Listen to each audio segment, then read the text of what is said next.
Haggerty. We're so happy to have you here. Shawn is the president of UFCW Local 175, which represents thousands of healthcare workers in long-term care and retirement homes, but also in grocery stores and food production facilities. And they've been fighting so hard through this entire pandemic for protections for their workers and also the public. We're really pleased to have you, Shawn. Please go ahead. Thank you, Natalie. Good morning, good afternoon, sisters, brothers, and friends. It's been hard hearing the stories. I'm going to be flat out. It's sad. It's just sad that this is the state of healthcare in Ontario. But I'd like to talk about our members who provide healthcare to our elders in long-term care, retirement homes, and home care settings. I want to talk about the challenges these workers face every day and what must be done to protect and support them. We all know that elder care in this province is in crisis.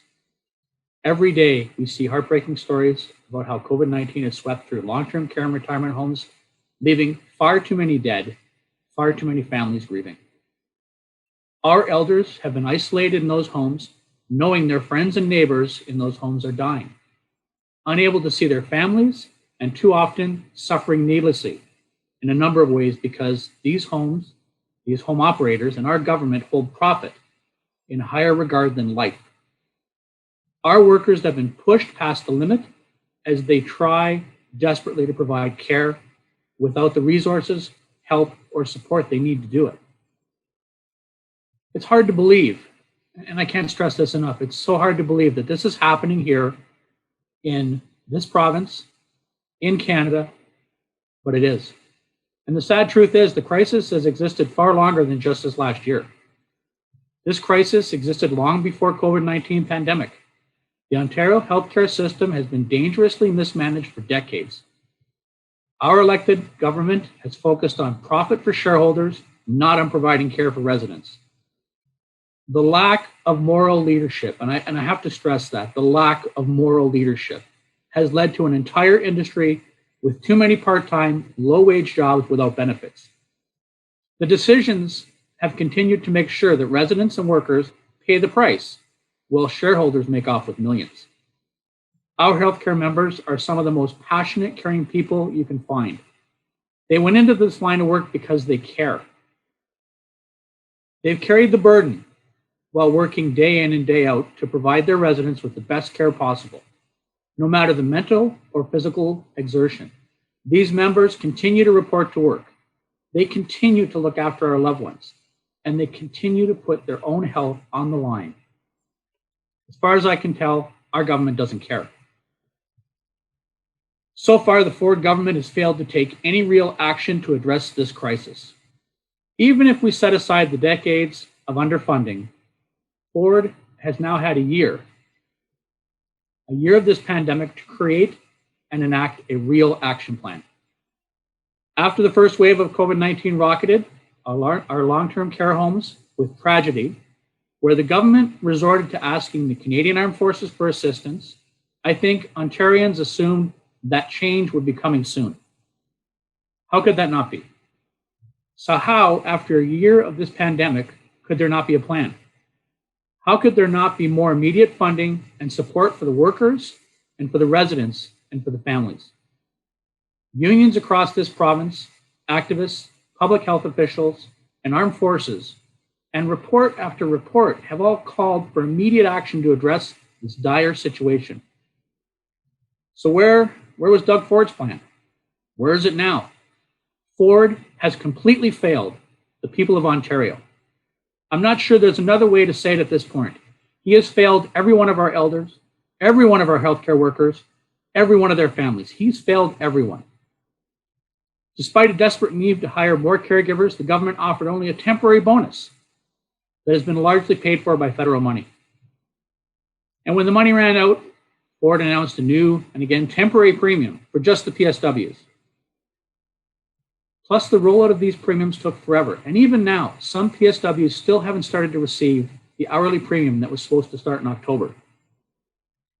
Workers, many of whom had two jobs because one part-time job doesn't pay enough, had their income gutted by emergency orders that have restricted them to one job without any wage top-ups to make up that difference.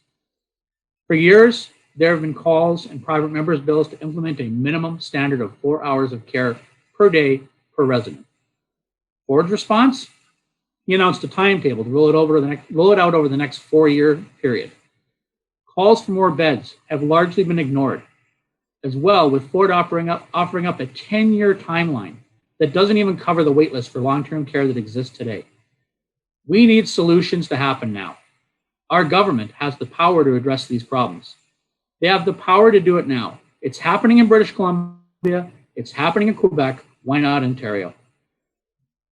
We will continue to work alongside unions, advocates, and the Ontario Health Coalition to demand our government implement real and immediate actions to support healthcare workers and address the elder care crisis now and in the future. We call for an acceleration of the timeframe to implement the 4-hour minimum care standard so that staffing levels can improve. We call for improved pay, benefits, and full-time work to ensure healthcare jobs are meaningful of workers and help with the recruitment of much-needed staff. We call for appropriate funding to support the system, and we require that funding to be spent ensuring the care of residents and safety and well-being of all staff. That means priority access to vaccines for residents and staff. That means holding operators of these homes accountable for their decisions. That means focusing on care over profit, people over profit, family over profit, need over profit. UFCW will continue to apply pressure to all levels of government to implement meaningful, substantial, and immediate solutions.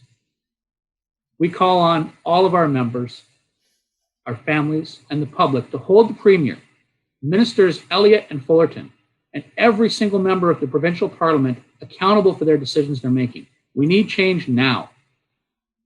I want to thank our members and all healthcare workers for their commitment, their tireless work, and their compassion for their clients and families throughout the crisis and through some of the most dire circumstances we can imagine.